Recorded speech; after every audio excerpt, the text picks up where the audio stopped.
Hello મિત્રો, જય દ્વારકાધીશ ને હર હર મહાદેવ. મારી યુટ્યુબ ચેનલ લાઈફ વિથ પીડીમાં તમારું સ્વાગત છે. આજે આપણે નીકળી ગયા છીએ પોરબંદરથી દ્વારકાની સુંદર સફર માણવા માટે. મિત્રો, પોરબંદરથી દ્વારકા જતા રસ્તામાં જ પવિત્ર હરસિદ્ધિ માતાજીનું ધામ આવે છે. તો ચાલો સૌથી પહેલાં માના દર્શન કરી લઈએ. તમે પણ આ દર્શન કરવાનું ભૂલતા નહીં. તમે પણ આ બાજુ આવો તો દર્શન ચોક્કસ કરજો.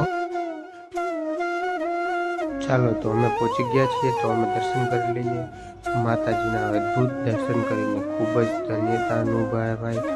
માના આશીર્વાદ લઈને આપણે બજારની થોડીક સફર કરીએ. તો બજારની થોડીક સફર કરી, થોડીક ખરીદી કરી અને સફરને આગળ વધારીએ છીએ. વરસાદ આવવા માંડ્યો. રસ્તામાં હળવા વરસાદનો આનંદ લેતા લેતા ડ્રાઇવિંગ કરવાની પણ ખૂબ જ મજા આવતી હતી અને આપણે વધી રહ્યા હતા દ્વારકા તરફ આગળ. જો મિત્રો, આપણે કારમાંથી થોડા દૂર છીએ, 2-3 કિલોમીટર, ત્યાંથી દ્વારકાધીશનું અદ્ભુત મંદિર દેખાય છે. પછી આપણે આપણી કાર પાર્ક કરીને પાર્કિંગમાં આગળ વધી ગયા. ધીમે ધીમે આગળ પછી આપણે રિક્ષાની સેવા છે, તો રિક્ષામાં બેસીને નીચે ઉતરીને આપણે બજારમાં નીકળી ગયા દ્વારકાજીના મંદિર તરફ. તો ધીમે ધીમે આગળ જઈએ છીએ.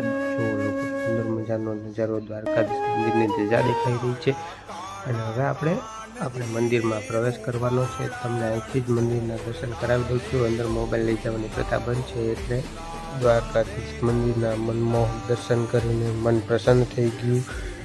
દર્શન કર્યા પછી દ્વારકાની રંગબેરંગી બજારમાં ફર્યા અને દ્વારકા આવ્યા હોય એટલે આપણે ગોમતી ઘાટ તરફ તો જવું જ પડે.